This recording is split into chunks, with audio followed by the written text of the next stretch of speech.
In case you find the location of this episode of Cut the Clutter unusual, it is because we are in Varanasi. We've been traveling in eastern Uttar Pradesh, Purvanchal, watching the mood on the eve of the last two crucial phases of elections. But you know what?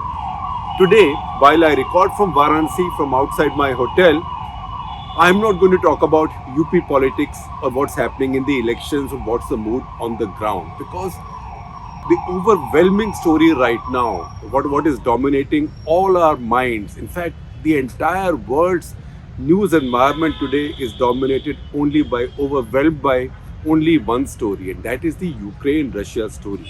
Now, Ukraine-Russia is one thing that's happening. Because of that, what Putin has done, we've been saying this to you, he has appended the existing global order, existing balance of power, and existing alliances. So that is making many people reset themselves, their priorities, and also their security interests, because too many countries, particularly in Europe, or let me say, too many countries specifically in Europe, today have a survival instinct. They are driven by a survival instinct that, look, now if Putin can do this to one smaller country, he can do it to any other country, because Ukraine, all said and done, geographically is the second largest country in Europe. In terms of population also, while it's small, it's not that small by European standards. It is the seventh largest in Europe by population. Most other countries in Europe are not as large as that. Even Poland, which comes next after Ukraine, and also has insecurities, not because they were a part of the Soviet Union earlier, but they were very much in the Warsaw Pact. In fact, Warsaw Pact is named after Poland's capital. So all those countries have big insecurities. The Baltics have insecurities. Those are really small countries, small populations. Up north, Sweden and Finland, they are beginning to worry. So how do we sum the situation up? So first of all, I read something by Bill Emmott. Bill Emmott is the former editor of The Economist. He wrote a column in which he says that what we see playing out in Europe right now is three different wars. And what are these three different wars? So the first, he says, is basically the military war or the kinetic war that's playing out between Russian armed forces and the Ukrainian armed forces and civilians who are fighting back. So that is the most immediate kinetic or military war. The second is a war in Europe. War is back in Europe, in the sense that what is happening between Russia and the rest of Europe is happening on Europe. So this is Russia versus NATO on Europe's territory. Something like that has not happened for a long time. Now, NATO cannot directly get involved in Ukraine, nor does it have the stomach to do so, but it is now pretty much treating Ukraine as a territory or as a nation that it must protect. And that is happening. So there is also a war between Russia and NATO, which is not military or kinetic, but it's a war. And the third thing that's happening is that given the extent of these sanctions, he says, it is inevitable that a global Cold War is now being set up. So a global Cold War is taking place. So three wars. One, the kinetic military war between Ukrainian and Russian armed forces. Second, not yet a military war, but like an iron curtain is again being drawn in Europe between NATO countries and their allies, and also Russia. And at this point, these insecurities are shared by countries other than NATO members as well. So a country like Finland feels insecure. Now, where will this go? So Bill Emmett's analysis is that Cold War now is an inevitability. Also, can this war get worse? Will Putin accept defeat?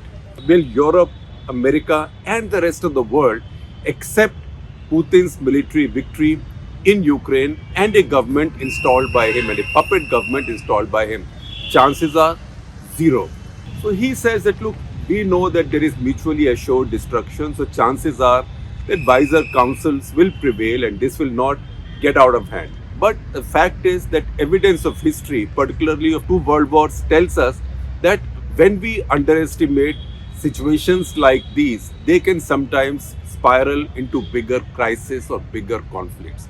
So you can't be complacent. Now, China will have its role here because China is the only country right now which has some leverage with Russia. So, does China right now get together with Russia or tell Russia, look, you join with us because you are not, although the Chinese keep saying they are not allies, they are strategic partners. But there's nothing to stop Xi Jinping from saying, all right, we are allies, I support Putin. But if that happens, then China might be starting something too early.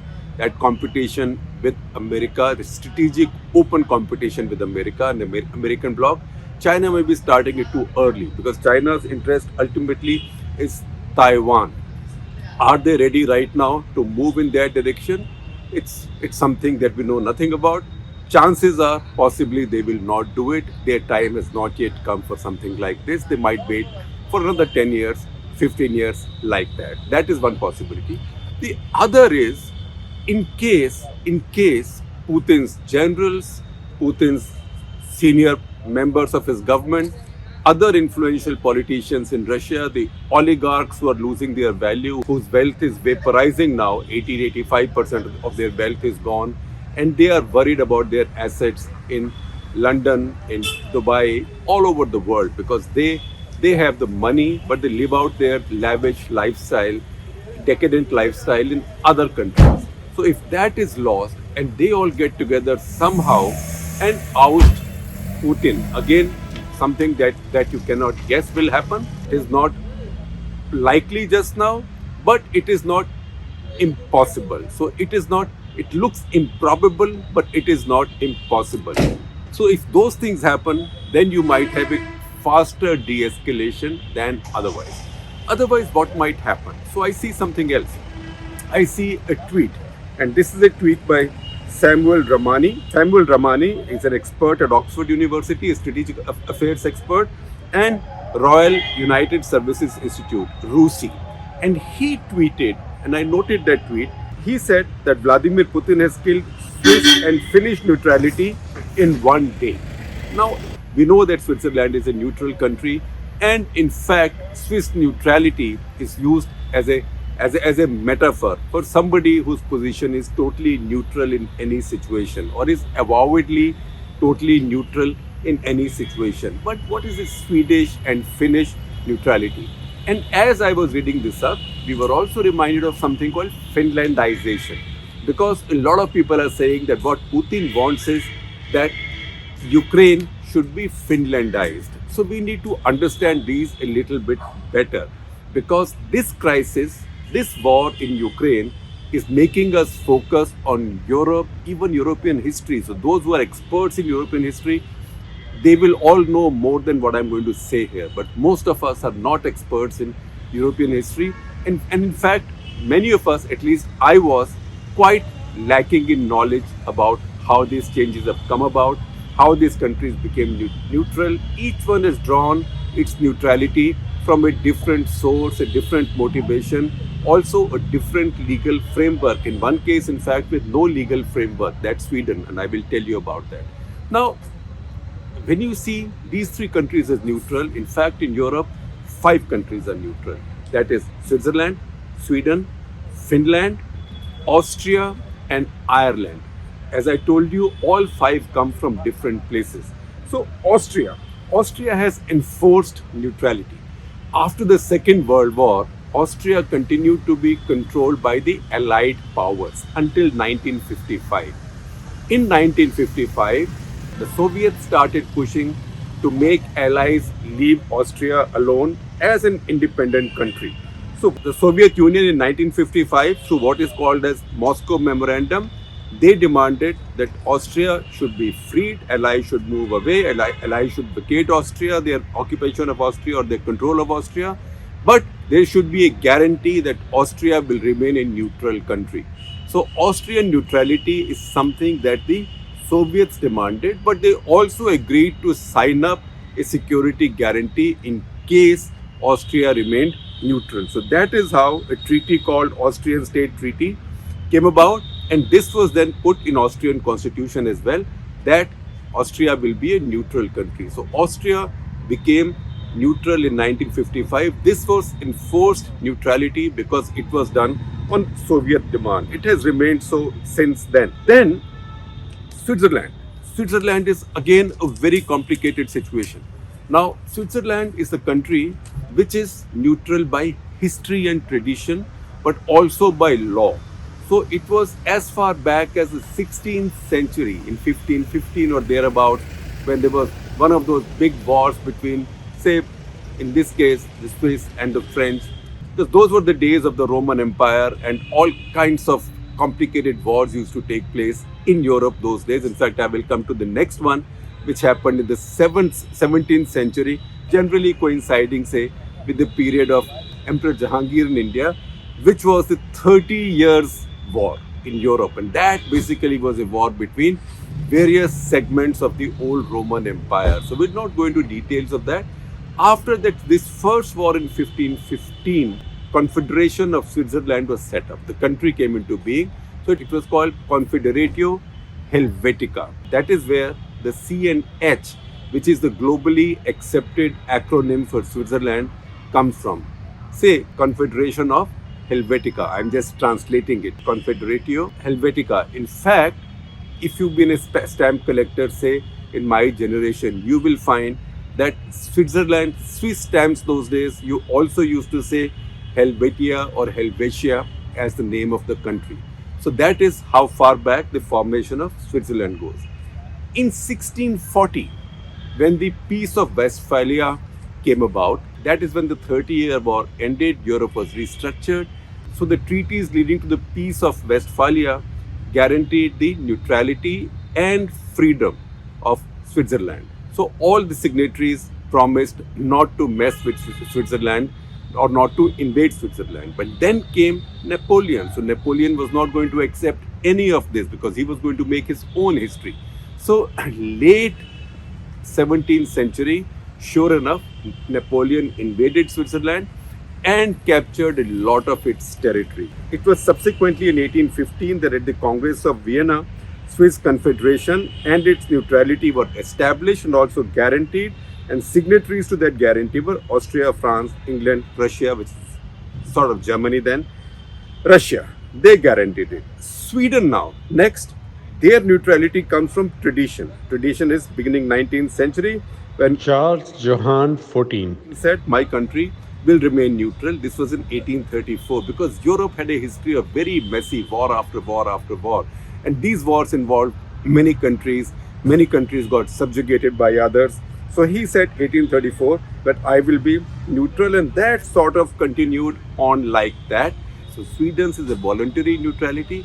It is not based on any international treaties. In fact, it has no legal basis behind it. Then how did Sweden navigate the Second World War? So in 1941, they let Soviet forces access Finland through their territory. The Soviet forces which wanted to go and operate in Finland, they were allowed to go. At the same time, Sweden gave refuge to refugees running away from Germany as well. So they balanced it during that war. Now Finland. Finland is a case by itself. Finland, the country as it exists, only came into being, say, in 1915. Post World War II, the Soviets were very insecure about Finland not being in their control. It's too close to their territory for their comfort. So what was the option? The option may have been to then go and grab Finland like they did with Poland and Czechoslovakia later and forcibly made them part of their alliance, or to do some kind of a deal with Finland. So the deal offered to Finland was that you sign a treaty with us whereby neither of us shall join any alliance against each other, which basically means that Finland will not join any alliance against the Soviet Union. Finland will not allow its territory to be used by any other country for any action against the Soviet Union. Also to preserve its neutrality, because Soviet Union became a guarantor of Finland's neutrality. They said to preserve this neutrality, Finland will also have to maintain a reasonable size of armed forces so that it can defend itself. So Finland accepted that. So this idea that a country can be totally free, autonomous, sovereign, can fully run its own affairs, but its foreign policy and defense in a way are controlled by another power, a bigger power in the neighborhood, controlled or at least is regulated as per a treaty. So that is called Finlandisation. So Finland's neutrality is also an enforced neutrality like Austria's. Just that in Austria's case, there were so many other signatories. In this case, it was mainly an arrangement with the Soviet Union. Once the Soviet Union collapsed, Finland opened up a little, but still maintained strict neutrality. It is only with Putin's invasion of Ukraine now that Sweden, Finland, and Switzerland also to an extent have given up their neutrality. So that is why it's a history-making event in Europe. Now, you will tell me that I forgot the fifth country. No, I haven't forgotten. That's Ireland. Because Ireland is a story by itself.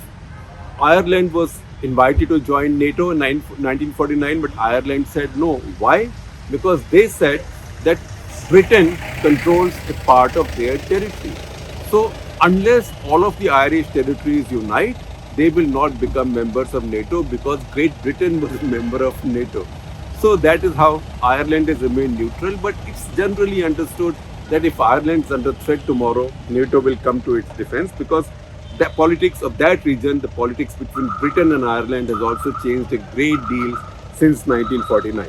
If you see Ukrainian government statements, Ukrainian media, Ukrainian thought leaders, they've been saying for quite some time now, since much before the war started, that Putin wants to enforce a Finlandization of Ukraine, which is not acceptable to us. And that is why this war is taking place, because Putin absolutely insists on that. And he's justifying it by saying that, look, if I don't control Ukraine's foreign policy and defense policy, then Americans and NATO can come and base missiles here, and that will be a threat to me. That will be an existential threat to me. Is Finlandization a good idea? Now, if you are a much smaller country, much weaker country compared to a big power which is insecure about you, are you then better off just accepting a Finland kind of arrangement, an older Finland kind of arrangement, which means ceding your defense and foreign policy to the big brother next door? So I shared with you an article by a professor, by an Estonian professor called Pekka Virki from University of Tartu in Estonia, who's also a columnist for Finnish Military Affairs magazine called Suomen Sotilas, which means soldier for Finland. That article is headlined, and you will get an idea as to what he's saying. Its headline, Finlandization was a bad idea for Finland and might be even worse for Ukraine. So that is at the crux of this problem. Putin wanting Ukraine to be the new Finland. Ukraine does not want to be the old Finland.